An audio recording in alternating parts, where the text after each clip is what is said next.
الشيطان الرجيم. بسم الله الرحمن الرحيم. تبارك الذي بيده الملك وهو على كل شيء قدير. الذي خلق الموت والحياة ليبلوكم أيكم أحسن عملا وهو العزيز الغفور.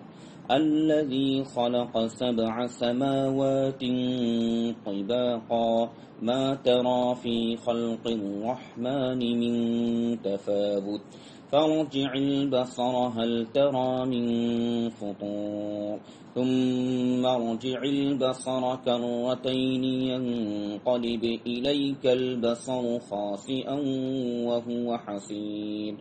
ولقد زينا السماء الدنيا بمصابيح وجعلناها رجوما للشياطين وأعتدنا لهم عذاب السعير. وللذين كفروا بربهم عذاب جهنم وبئس المصير. إذا ألقوا فيها سمعوا لها شهيقا وهي تفور تكاد تميز من الغيظ كلما ألقي فيها فوج سألهم خزنتها ألم يأتكم نذير قالوا بلى قد جاءنا نذير فكذبنا وقلنا ما نزل الله من شيء إن أنتم إلا في ضلال كبير. وقالوا لو كنا نسمع أو نعقل ما كنا في أصحاب السعير. فاعترفوا بذنبهم فسحقا لأصحاب السعير. إن الذين يخشون ربهم بالغيب لهم مغفرة وأجر كبير. وأسروا قولكم أو اجهروا به إنه عليم بذات الصدور.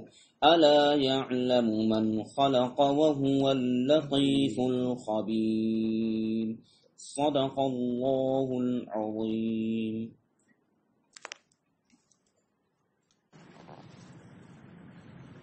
بسم الله الرحمن الرحيم. نحمده ونصلي على رسوله الكريم. أما بعد، أعوذ بالله من الشيطان الرجيم. بسم الله الرحمن الرحيم. تبارك الذي بيده الملك وهو على كل شيء قدير.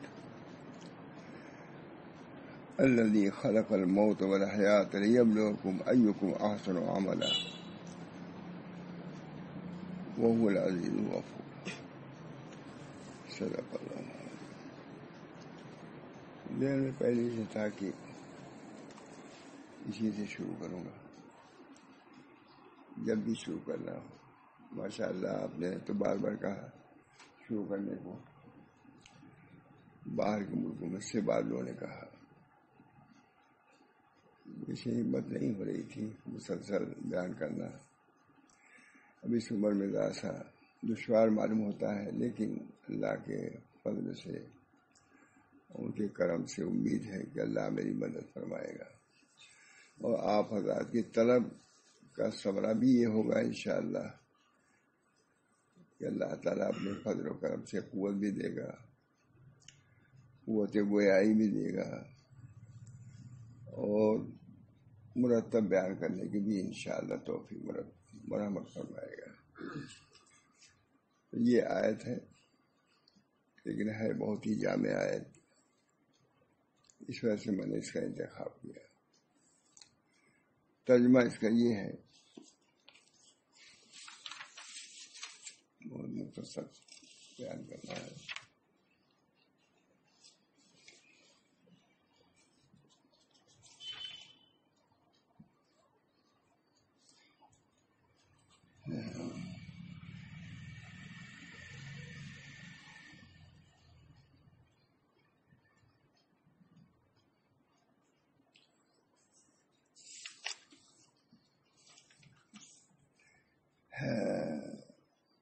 سورہ ملک کے فضائل بھی چند سطر بیان کر دیتا ہوں۔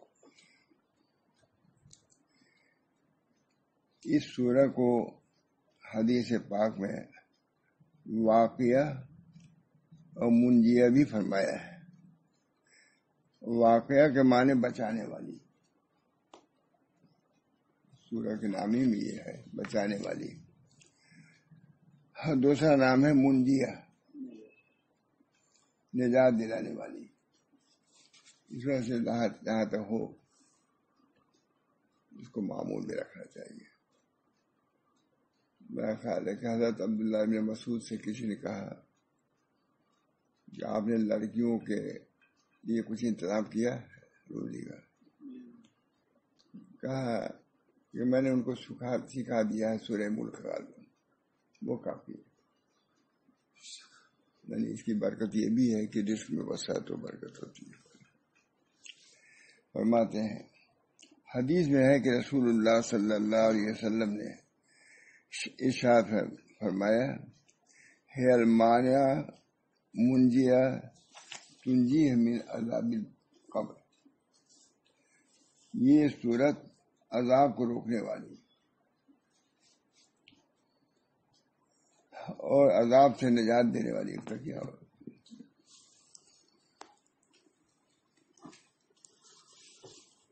یہ سورہ عذاب کو روکنے والی اور عذاب سے نجات دینے والی ہے۔ یہ اپنے پڑھنے والے کو عذاب قبر سے بچا لے گی۔ اللہ تعالیٰ توفیق دے ہم لوگوں کو پڑھنے کی۔ اب یہ فضائل ہے نبی اکرم صلی اللہ علیہ وسلم بیان فرمائے ہیں، جن کا لحاظ رکھنا، اس سے اعتقاد رکھنا بھی لازم و ضروری ہے۔ یعنی یہ سورہ عذاب کو روکنے والی اور عذاب سے نجات دلانے والی ہے۔ یہ اپنے پڑھنے والے کو عذاب قبر سے بچا لے گی۔ ترمذی نے اس کو روایت کیا ہے۔ اس کے متعلق کہا ہے کہ حدیث حسن غریب ہے، پرتگی سے۔ حضرت ابن عباس سے روایت ہے کہ رسول اللہ صلی اللہ علیہ وسلم نے ارشاد فرمایا کہ میرا دل چاہتا ہے کہ سورہ ملک ہر مومن کے دل میں ہو۔ اور دیکھیے یہ نہیں کہ سب ہم لوگوں کو معلوم ہی ہو گیا، زندگی گزر جائے زیادہ حصہ ایسے رہے جو نہیں معلوم ہے کہ پڑھو۔ دیکھیے ہے بہت سے لوگوں کو معلوم ہے، بہت سے لوگوں کو نہیں معلوم۔ یہ سننے سنانے سے اس میں کوتاہی نہیں کرنا چاہیے۔ مجھے بالکل سنانے کا ارادہ نہیں تھا، میں نے کہا مجھے بہت خوشی ہو رہی کہ میں نے سنایا اس کو۔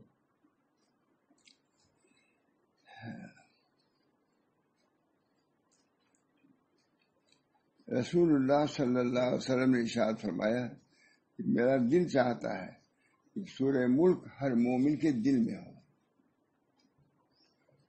اس کو سالمی نے ذکر کیا ہے۔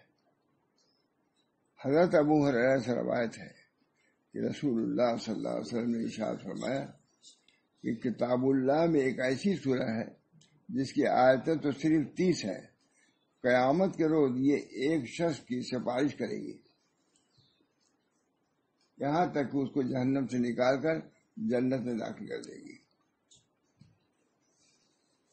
قیامت کے روز یہ ایک شخص کی سفارش کرے گی یہاں تک کہ اس کو جہنم سے نکال کر جنت میں داخل کر دے گی۔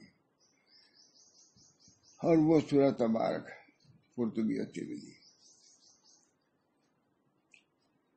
تبارک الذی بیدہ الملک وہو علی کل شیء قدیر۔ تبارک برکت سے مشتق، جس کے لفظی معنی بڑھنے اور زیادہ ہونے کے۔ یہ لفظ جب اللہ تعالیٰ کی شان میں بولا جاتا ہے تو سب سے بالا و برتر ہونے کے معنوں میں آتا ہے۔ تبارک سب سے اللہ تعالیٰ کے لیے تبارک جب بولے جائے گا تو مانیں گے کہ اللہ تعالیٰ بہت بابرکت یا برتر ہے۔ جیسے اللہ اکبر، اللہ کے ہاتھ ہے ملک، اللہ جل شانہ کے لیے قرآن میں جا بجا لفظ ید بمانے ہاتھ استعمال ہے. بیدی الملک، اللہ تعالیٰ جس مواضع سے بالا برتر ہے. ہاتھ کے کیا معنی؟ اللہ تعالیٰ کے ہاتھ میں سب کچھ ہے. یہ ہاتھ کے کیا، اس کی بہت سے جانتی ہیں. اس لیے لفظ متشابہات میں سے ہے. میں اس کے چکر میں رکھا ہوں کیسا ہے کیوں ہے، سب عقائد کی بات. جس کے حق ہونے پر ایمان لانا واجب ہے کہ اللہ کا ہاتھ ہے.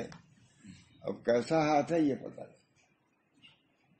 اللہ تعالیٰ نے اس کو ظاہر نہیں فرمایا ہے، تو ہم کو بھی سمجھنا چاہیے کہ ہاتھ تو ہے، کیسا ہے اس میں زیادہ کھود کرید میں نہیں پڑنا چاہیے. اور اس کی کیفیت و حقیقت کسی کو معلوم نہیں ہو سکتی. اس کے در پہ ہونا درست نہیں لکھیے. اور ملک سے مراد آسمانوں اور زمینوں کی اور دنیا و آخرت کی حکومت ہے. اس آیت میں حق تعالیٰ نے 4 صفات کا دعویٰ کیا. اس آیت میں حق تعالیٰ کے لیے 4 صفات کا دعویٰ ہے. اول اس کا موجود ہونا ہے، بنیادی بات، عقائد کی بات ہے. اللہ ہے. میری کتاب تربیت اولاد ہے، اس میں لکھا ہے تربیت کے لیے سب سے پہلی چیز یہ ہے کہ اللہ تعالیٰ کے وجود کا یقین دلا دو اپنے لڑکوں کو، سب آگے کام آسان ہو جائے گا. دہریت یہی تو نہیں مانتے. ملک کے ملک گمراہ ہو گئے. کمیونزم یہی تو ہے. بڑے بڑے سربراہان سب ختم ہو گئے، دہریا ہو چکے تھے. آج بھی بولتے چاہیے، آج بھی چاہیے. اللہ تعالیٰ حفاظت کرتا ہے. عراق ہے، اس نے کہا تھا کہ اب ہم نے خدا کو اپنے ملک سے نکال دیا. اس کو نکلنا پڑا نا. اس قسم کی دعوے جہاں بہت ہی خطرناک ہوتے ہیں، اندوہناک، عبرتناک نتیجہ بھی دیکھ رہے ہیں. کسی کی حکومت بچی تو اللہ کو کیا نکالے ہوئے؟ اپنے ایک دشمن کو تو نکال نہیں سکے، تو ملک میں تم کو پاکی دے دی. بہت بڑی بات، عبرت کی بات ہے، نصیحت کی بات ہے. اللہ کا وجود سب سے بڑی چیز اللہ ہے. ہم جو کر رہے ہیں اللہ ہے. اس کے استحضار سے اگر یہ پڑھائیں گے تو اس کا ثواب ملے گا. اللہ ہے، ہماری اس بات کو بھی سن رہا ہے، ہمارے دیکھنے کو بھی سن رہا ہے، ہماری نیت کو بھی سن رہا ہے، دیکھ رہا ہے. نیت جو ہے وہ بھی دیکھ رہا ہے. دوسرے انتہائی درجے کے صفات کمال کا مالک اور سب سے بالاتر ہونا. ایک تو اللہ کا وجود، پھر اللہ کے صفات عالیہ، اعلیٰ درجے کے صفات سے اللہ متصف ہے، جس سے بڑھ کر کے کوئی صفات ہو ہی نہیں سکتی. دوسرے انتہائی درجے کے صفات کمالیہ کا مالک، سب سے بالا و تر ہونا. تیسرے آسمان اور زمین پر اس کی حکومت ہونا. اعتقاد یاد جسے میں سنا میں دیکھا بھی نہیں تھا، میں نے ابھی دیکھ رہا، لیکن ہے کام. آج کے دن کے مناسب یہ تھا. اللہ کی توحید ہے نا.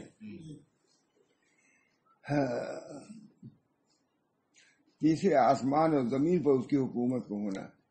اتنے بڑے پر نہیں گئے، آفت بچی ہوئی ہے. اتنی ہے، اتنی بھی نہیں. کیا ہے ابھی سب مچھر مکھی اور جراثیم تہبارہ کر رہے ہیں. سوالے نہیں سنبھالی جا رہی. اللہ نے دے دیے تو مالک بنے، دیکھو کیا کرو، کچھ کرنا ہو کیا کر سکتا ہے؟ کچھ نہیں کرتا. بہت اچھی بات مجھے بہت پسند آئی ہے. میں دیکھا نہیں اس کو بالکل، لیکن آپ لوگوں برکت سے سنا رہا ہوں. یہ ضروری تھا.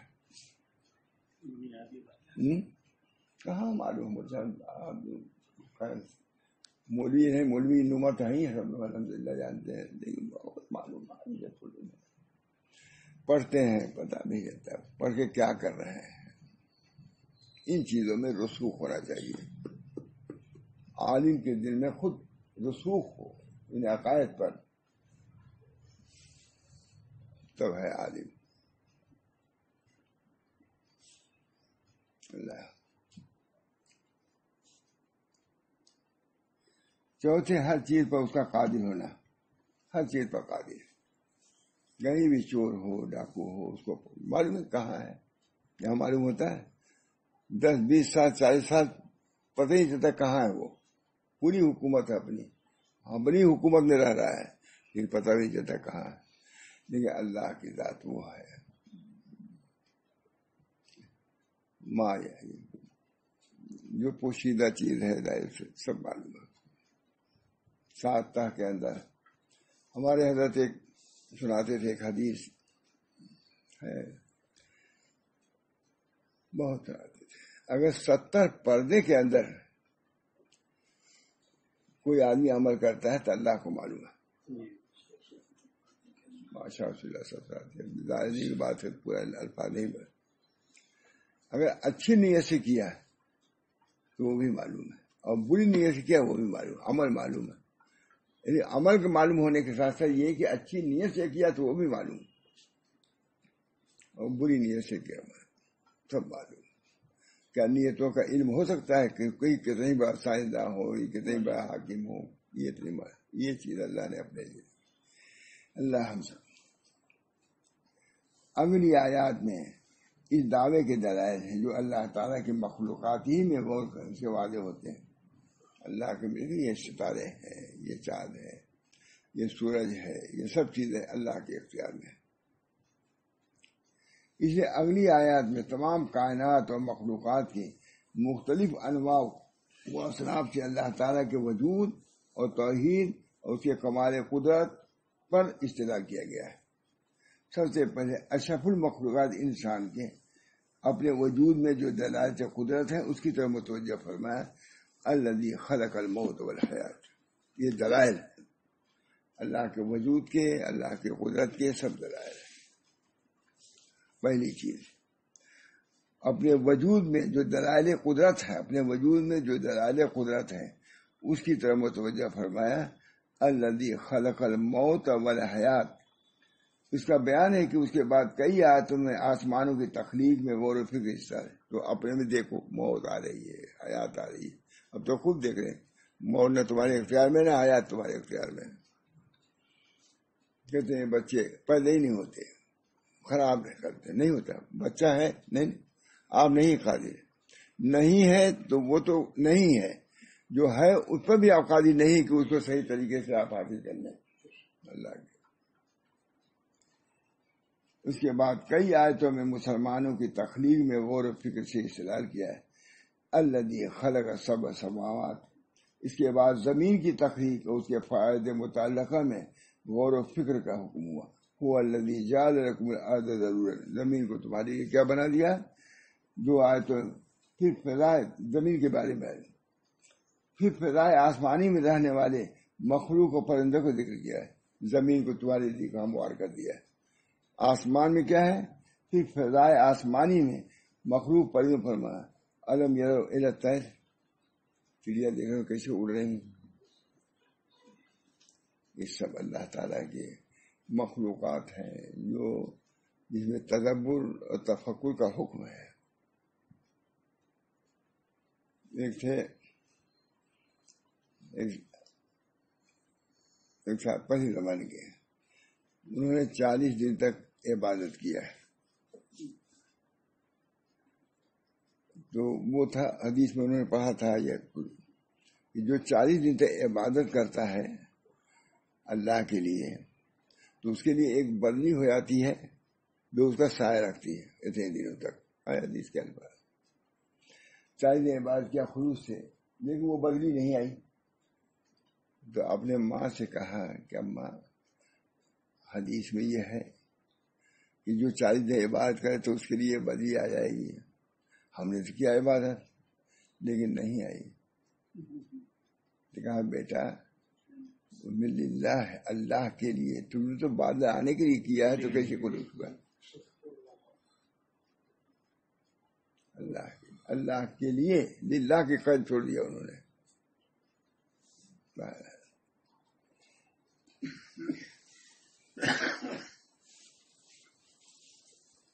غرض اس پوری سورہ میں غرض اس سورہ میں اصل مضمون حق تعالیٰ کے وجود، اس کے کمال علم و قدرت پر کائنات عالم کے مشاہدے سے دلائل پیش کرنا ہے. پوری عمدہ مفتی صاحب لکھ رہے ہیں، مفتی محمد شفیع صاحب. علمی بھی ہے، عبرت کے لیے سبق ہے. کیا زندگی میں آئے، اب دیکھ خالق و مالک ہی نے پہچانا تو کیا پہچانا.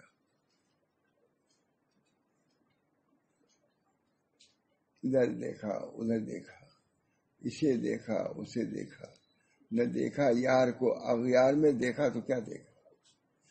سب کی پہچان ہو گئی اور خدا کی پہچان نہیں. خدا نے اپنی پہچان کرائی ہے. زمین و آسمان کا میں مالک ہوں، اس کے اندر جتنی چیزیں ہو رہی ہیں سب میرے ارادے سے عزم سے ہو رہی ہیں، کسی کو اس میں کوئی دخل نہیں. ضمن دوسرے مضامین کفار کی سزا اور مومنی کی سزا بھی آ گئے ہیں، لیکن اصل یہ ہے کہ اللہ تعالیٰ نے اپنے کو پہچانوایا ہے کہ میں ہوں اور میرے یہ صفات ہیں. زیادہ ضروری نہیں ہر مسلمان کو. اچھا ہوا مضمون، اللہ کا شکر ہے. میں ہوں اور میرے یہ صفات سب لا الہ الا اللہ پڑھا جاتا ہے. اسی لیے پڑھا جاتا ہے تاکہ اللہ کی معرفت. تمام علوم اسی لا الہ الا اللہ میں ہے. کوئی معبود نہیں مان لیا نا سوائے اللہ کے. یہ اللہ کو مان لینا کہ ملک اور مملوک سب انہی کا ہے، سب صاحب قدرت. لا الہ الا اللہ لکھا ہے. یہ تمام علوم کا مرجع یہی لا الہ الا اللہ، کیونکہ حضور صلی اللہ علیہ وسلم سے کہا گیا فاعلم انہ لا الہ الا اللہ. آپ جانیے کہ کوئی معبود نہیں سوا اللہ کے. معلوم ہوا کہ پورا علم لا الہ الا اللہ کے اندر ہے. جتنے علوم بھرے ہوئے ہیں پوری دنیا میں وہ سب لا الہ الا اللہ کے تابع ہیں. اب لا الہ الا اللہ کو نکالو گے تو تباہ ہوگی، بربادی آئے گی. یہی آ رہی ہے لا الہ.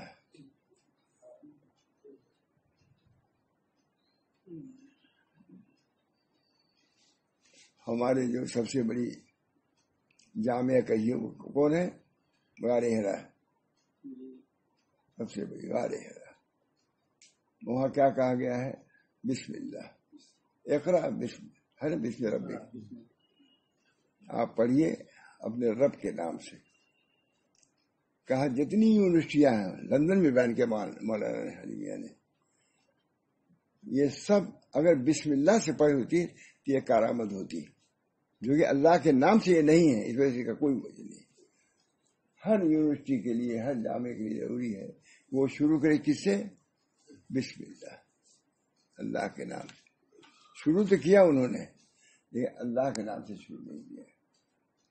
اس وجہ سے اس کے اندر برکات نہیں آ سکتی. بہرحال ضمن دوسرے مضامین کی سزا، کفار کی سزا اور مومنین کی سزا بھی آ گئے ہیں. خود انسان کے نفس میں جو دلائل اللہ کے کمال علم و قدرت کے ہیں اس کے دو لفظوں سے ہدایت فرمائی. تم بھی کر سکتے ہو، سمجھ سکتے ہیں. کیا ہے؟ موت و حیات کی حقیقت. دلائل کمال علم و قدرت کے ہیں اس کی طرح دو لفظ خلق الموت والحیات. غور کرو اس میں، کون موت لاتا ہے، کون حیات لاتا ہے. دیکھتے ہیں موت کا کیا حال ہے. سب کو معلوم ہے کہ موت اللہ کے اختیار میں، کوئی بچا نہیں سکتا. دوا ہو تبھی بچا سکتے، نہ کہ بے دوا کیا بچائے گا. یعنی پیدا کیا اس نے موت اور حیات کو. خلق الموت والحیات.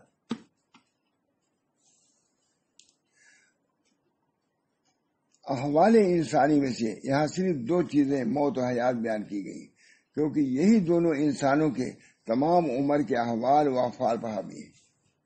جتنی چیزیں ہو زندگی میں حاصل ہوگی. حیات کے لیے پیدا کرنے کا لفظ تو اپنی جگہ ظاہر ہے کہ حیات ایک وجودی چیز ہے.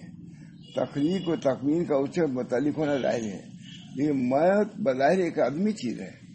حیات کو پیدا کیا ہے تو سمجھ میں آتا ہے موت کو کیسے پیدا کیا اللہ نے. اس کے ساتھ تخلیق کا تعلق کس طرح ہوا، اس کے جواب میں علم تفسیر نے متعدد اقوال نقل کیے ہیں. سب سے زیادہ واضح یہ ہے کہ موت عدم محض کا نام نہیں، موت بھی وجودی چیز ہے، بلکہ زوج اور بدن کا تعلق منقطع کر کے بلکہ روح اور بدن کا تعلق منقطع کر کے روح کو ایک مکان سے دوسرے مکان میں منتقل کرنے کا نام موت ہے، تو وجودی ہو گیا، یعنی حیات وجودی ہے ہی ہے، روح کہتے کتنی عمدہ بات ہے، بلکہ روح اور بدن کا تعلق منقطع کر کے روح کو ایک مکان سے دوسرے مکان میں منتقل کرنے کا نام کیا ہے؟ موت، تو وجودی ہو گیا کہ نہیں؟ روح جاتی ہے، یہاں گئی وہاں گئی، تمام آتا ہے جی، سب بہت عمدہ بات ہے، اور یہ ایک وجودی چیز ہے، تو موت بھی ایک وجودی ہے، حیات جیسے وجودی ہے اسے موت بھی وجودی ہے۔ غرض جس طرح حیات ایک حال ہے جو جسم انسانی پر طاری ہوتی ہے، حیات ہے، ہم ہیں، اسی طرح موت بھی ایک ایسے ہی حال ہے، موت ہوگی چلے جائیں گے، تو وہ بھی ایک حال ہی تو ہوا۔ یہاں رہنا جیسے ایک وجود ہے، جیسے قبر میں رہنا یہ بھی ایک وجود ہے کہ نہیں؟ جس حال میں بھی ہوا ہے۔ حضرت عبداللہ ابن عباس اور دوسرے بعد میں تفسیر سے جو یہ منقول ہے کہ موت و حیات دو مجسم مخلوق ہے، موت ایک میڈھے کی شکل میں اور حیات ایک گھوڑی کی شکل میں ہے۔ آج میں تفصیل نہ کرنے والا، اس سے مراد بظاہر اس صحیح حدیث کا بیان ہے جس میں یہ ارشاد ہے کہ جب قیامت میں اہل جنت جنت میں اور اہل دوزخ میں داخل ہو چکیں گے تو موت کو ایک میڈھے کی شکل میں لایا جائے گا اور پلسرات کے پاس اس کو ذبح کر کے اعلان کر دیا جائے گا کہ اب جس حالت میں جو ہے وہ دائمی و ابدی ہے، جو نہیں ہے وہ نہیں ہے، جو ہے۔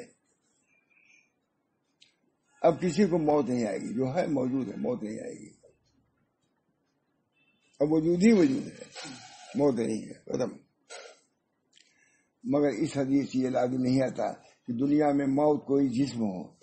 جس طرح دنیا کے بہت سے احوال و اعمال قیامت میں مجسم و متشکل ہو جائیں گے جو بہت سے حدیث سے صحیح سے ثابت ہے، اس طرح موت جو انسان کو پیش آنے والی ایک حالت ہے وہ بھی قیامت میں مجسم ہو کر میڈھے کی شکل میں ذبح کر دی جائے گی۔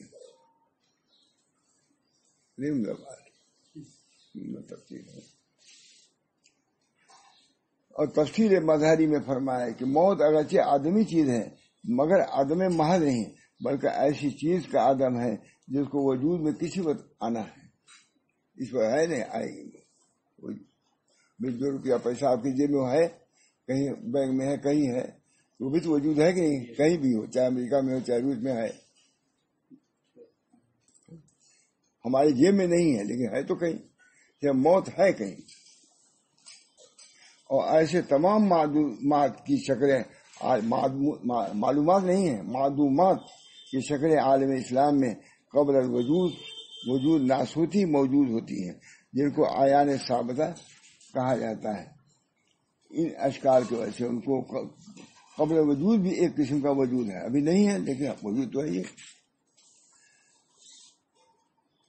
عالم مثال کے موجود ہونے پر بہت سی روایات حدیث سے عالم مثال کے موجود ہونے پر بہت سی روایت حدیث سے اصرار فرمایا، واللہ عالم۔ اب بتلا رہے ہیں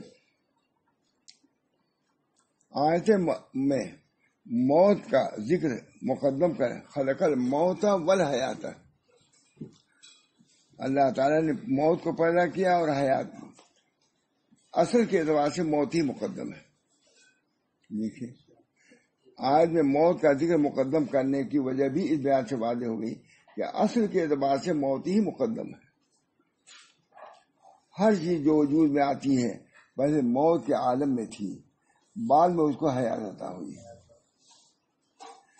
اس لیے موت کا ذکر مقدم ہے، خلق الموت والحیات۔ اور یہ بھی کہا جا سکتا ہے کہ آگے جو موت و حیات کی تخلیق کی وجہ انسان کی آزمائش و ابتلا قرار دے رہے ہیں، لیبلوکم ایکم احسن عملا، یہ آزمائش بنسبت حیات کے موت میں زیادہ ہے، آزمائش تو وہی ہوگی، اس میں موت کو مقدم کیا۔ کیونکہ جس شخص کو اپنی موت کا استحضار ہوگا وہ اچھے اعمال کی پابندی زیادہ زیادہ کرے گا، اور اگرچہ یہ آزمائش حیات میں بھی ہے کہ زندگی کے قدم قدم پر اس کو اپنے عجز اور اللہ تعالیٰ کے قادر مطلق ہونے کا استحضار ہوتا رہتا ہے جو حسن عمل کی طرف داعی ہے، لیکن موت کی فکر اصلاح عمل اور حسن عمل میں سب سے زیادہ مؤثر ہے۔ اس وجہ سے ہمارے صوفیہ موت کا مراقبہ کراتے ہیں۔ موت کا استحضار عمل صالح کے لیے زیادہ مفید ہے۔ حضرت عمار بن یاسر کی حدیث مرفوع ہے، کفا بالموت واعظا و کفا بیقین غنا، یعنی موت واعظ کے لیے کافی ہے اور یقین غنا کے لیے۔ مراد یہ ہے کہ اپنے دوستوں عزیزوں کی موت کا مشاہدہ سب سے بڑا واعظ ہے، زندہ سب سے بالکل واضح ہے سب۔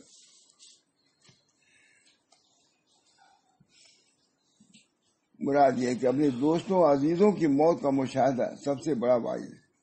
جو اس سے متاثر نہیں ہوتا اس کا دوسروں چیزوں سے متاثر ہونا مشکل ہے، جو موت سے نہیں متاثر ہوتا۔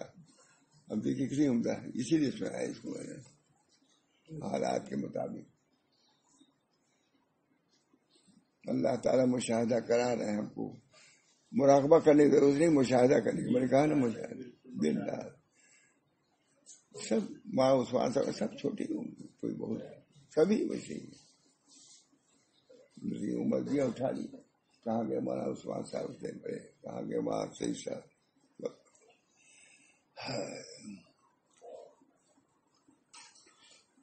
جس کو اللہ نے ایمان یقین کی دولت عطا فرمائی اس کے برابر کوئی غنا و بے نیاز نہیں۔ جس کو اللہ تعالیٰ نے یقین کی دولت عطا فرمائی اس کے برابر کوئی غنی و بے نیاز نہیں، سب سے غنی یقین کی دولت۔ ربی ابن انس نے فرمایا موت انسان کو دنیا سے بیدار کرنے اور آخرت رغبت دلانے کے لیے کافی ہے۔ اصل میں یہی سنانا تھا لیکن وہ باتیں بھی مفید ہی تھی، اس لیے سنا دیا۔ ربی ابن انس نے فرمایا کہ موت انسان کو دنیا سے بیدار کرنے اور آخرت رغبت دلانے کے لیے کافی ہے۔ اب بھی مضامین کو ہم نہیں پڑھیں گے، اس سے نہیں متاثر ہوں گے۔ کب وقت آئے گا؟ موت تو کھڑی ہوئی ہے، کسی کو کچھ ٹھیک نہیں۔ روزانہ اخبار میں آپ پڑھیے گا یہ بیماری جا رہی ہے، وہ بیماری آ رہی ہے، وہ ختم ہو رہی ہے، ہر دن آتی ہے۔ یہ سب اللہ تعالیٰ نے تو کیا، خلق السماوات۔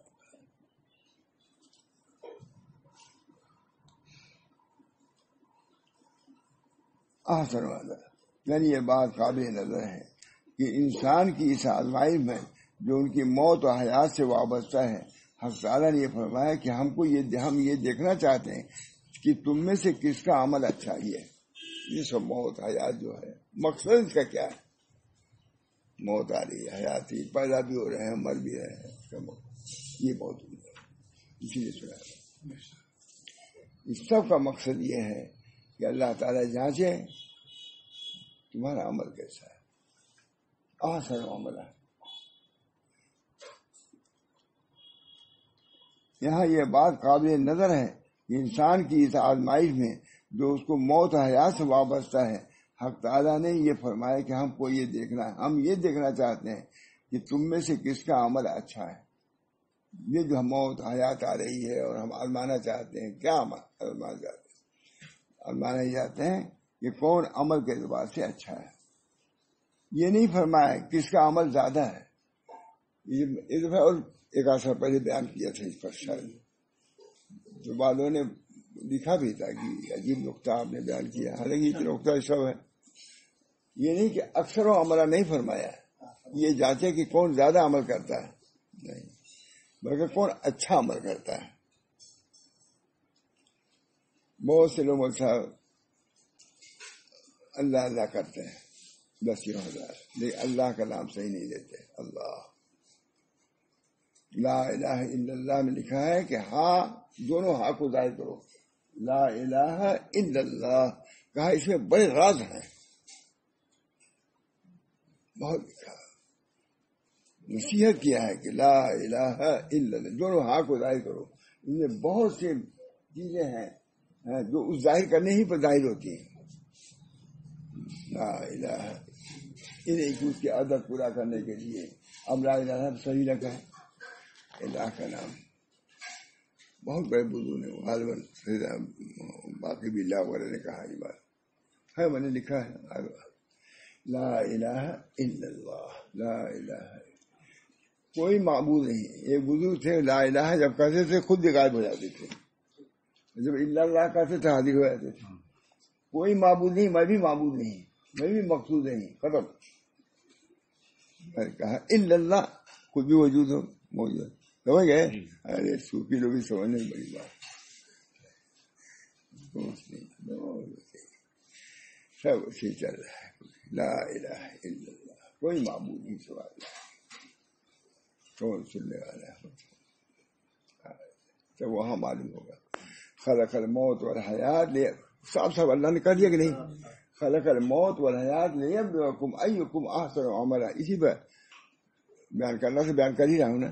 اللہ کے درمیان میں اللہ تعالیٰ کی معرفت پر وہ نہیں ارادہ تھا. میں پڑھا بھی نہیں تھا کبھی. اس کو جاننا اور بات سمجھتا. ایک پڑھنے کے بعد ایک بصیرت یہ بہت مشکل.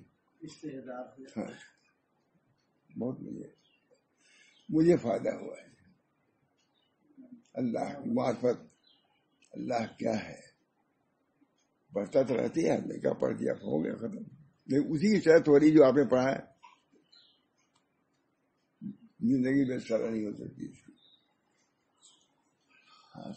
یہاں یہ بات بھائی یہ تو الہیات ہیں.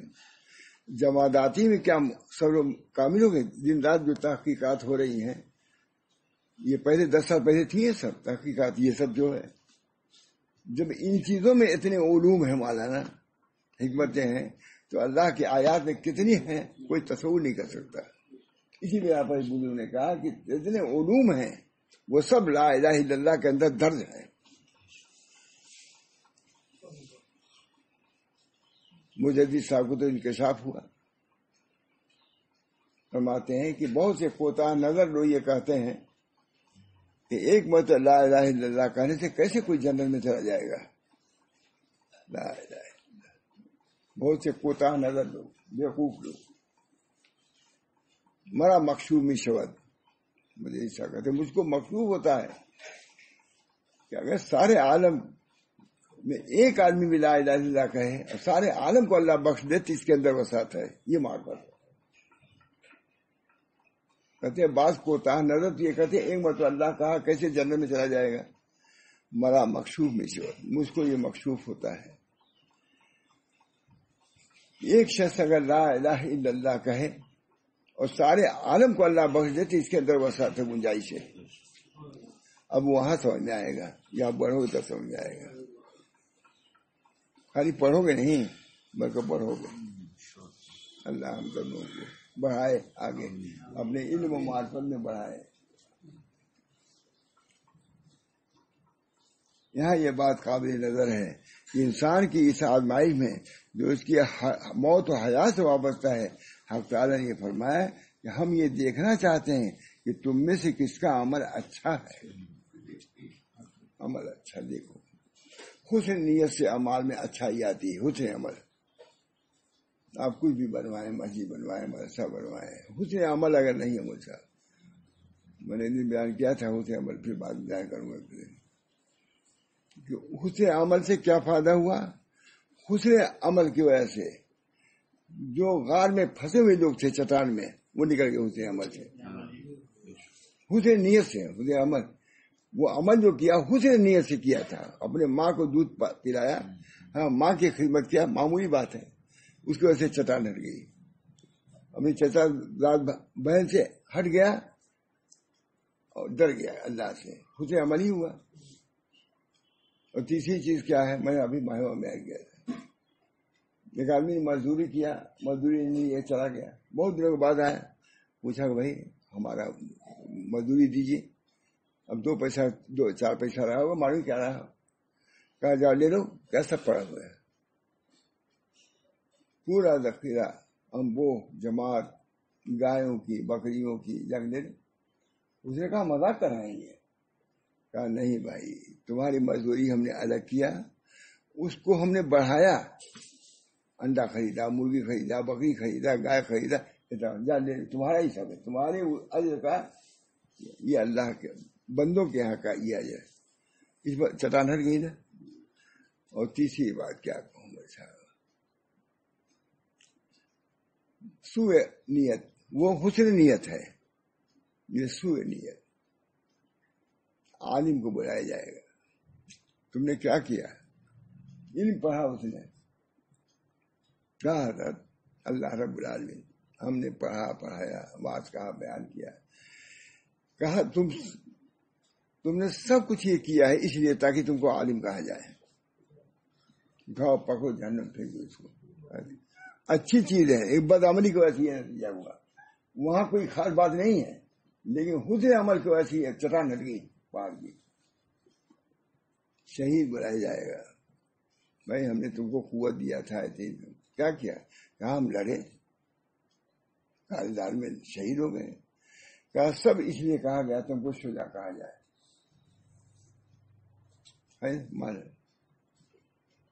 روپیہ پیسے والے غنی کو بلایا جائے گا، مالدار کو، میں نے تم کو مال دیا تھا، تم نے کیا کیا؟ کہ ہم نے یہ کیا، وہ کیا، نیکی کام کیا، کہا سب اس لیے تم نے کیا تھا کہ تم کو سخی کہا جائے۔ وہاں میں نے شروع تو کر دیا، لیکن مجھے سمجھ میں نہیں آتا تھا کہ میں بیان کر سکوں۔ ابھی تھے شاید کہ نہیں، سب لوگ میں خود متاثر بیان کرنے دعویٰ تو کر دیا کہ 3 عمل ایسے ہیں، تینوں اللہ کا شکر ہے۔ میں بار بار پوچھتا بھی رہا کسی سے کہ بھائی یہ ٹھیک بیان کر رہا ہوں نہیں، اس پر ٹھیک بیان کر دیا نا، تینوں جمع کرنا۔ مولانا عوامہ جو آئے تھے یا اور کوئی عالم آئے تھے، انہوں نے کہا کہ ہر عالم کے لیے ضروری ہے کہ اس حدیث کو پیش نظر رکھے، لکھ کے رکھے۔ نقل بھی کرایا ہے میں نے، مجھے کہا یہ یاد آئے، اللہ کا شکر۔ اس میں اب ڈر لگتا ہے بھائی، جب اتنا سے ڈر لگتا ہے کہ اس میں بھی مجھے اکاری کوئی نہ ہو جائے۔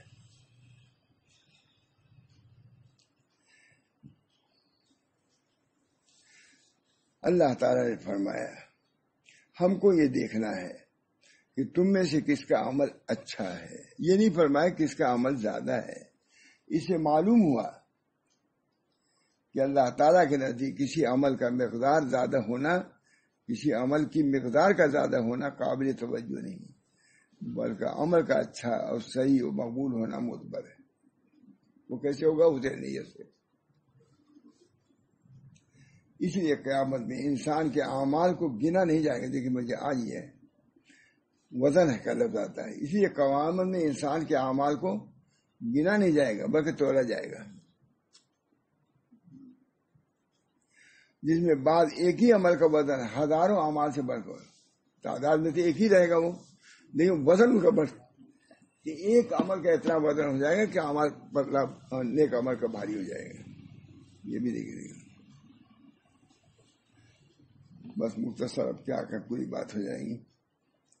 حضرت ابن عمر نے فرمایا ہے کہ نبی کریم صلی اللہ علیہ وسلم نے یہ آیت تلاوت فرمائی، یہاں تک کہ احسن و عملہ تک پہنچے تو فرمایا احسن و عملہ وہ شخص ہے جو کہ اللہ کے حرام کی ہوئی چیزوں سے زیادہ پرہیز کرنے والا ہو۔ احسن و عملہ کو حضور رک گئے اور اللہ کی اطاعت میں ہر وقت مستعد ہو، یہ احسن و عملہ ہے۔ بس دوسری بات ہوئی، بس اتنا ہی سنانا تھا، لیکن شروع والا بھی اللہ تعالیٰ کے متعلق مجھے بھی بہت اثر ہوا۔ توحید سامنے آئی، اللہ کے صفات عظیمہ کا استحضار ہوا، یہ ایسا مجھے ایسا کر کے کہ گویا کہ دین کا خلاصہ ہے اس کے اندر، دین کا خلاصہ ہے۔ اللہ تعالیٰ ہم سب لوگوں کو عمل کی حسن عمل کی توفیق ہے۔ اب یہ دعا کرنا ہے، اللہ تعالیٰ درود شریف پڑھ لیجیے، دعا کیجیے، اللہ تعالیٰ اس مجلس پہلی مجلس کو اللہ قبول فرما لے گا، انشاءاللہ آئندہ سب قبولی ہوگی۔ یہ کہ آنے کا اہتمام جو لوگ کر رہے ہیں تو اچھا ہی رہتا ہے، اب آپ کے آنے سے ایک خوشی تو ہے ہی ہے، آپ کو بھی نفع ہوگا، مجھے نفع یہ ہے کہ مجھ کو خوشی ہے، مسرت ہے، دل کو سکون اطمینان، طالبین رہتے ہیں تو اس کی وقت دل میں آتی ہے، عظمت ہوتی ہے۔ دعا کیجیے، اللہم صلی اللہ علیہ وسلم۔ اللہ تعالی ہم سب لوگوں کو حسن عمل کی توفیق مرحمت فرمائے، اور حسن عمل یہی ہے کہ عمل میں اخلاص ہو، صدق نیت ہو. ہم جو کچھ کر رہے ہیں اللہ تعالیٰ کی رضا اس میں مقصود ہے. سب سے بڑی بات، سب سے اللہ خوش ہو جائے. ہم جو کسی کو دے رہے ہیں اسے اللہ خوش ہو جائے. ہم کوئی کسی کا نیک عمل کر رہے ہیں، کسی مدد کر رہے ہیں، اللہ خوش ہو جائے. اتنی نیت کرنا ہے اور کچھ نہیں. اللہ تعالیٰ ہم سب کو حسن نیت کی توفیق مرحمت فرمائے. اور جو بھی ہمارا عمل تھوڑا بہت ہو رہا ہے اللہ تعالیٰ آپ کے مرضیات میں وہ عمل ہو اور آپ کے رضا کا ذریعہ ہو. ربنا تقبل منا انک انت السمیع العلیم برحمتک یا ارحم الراحمین.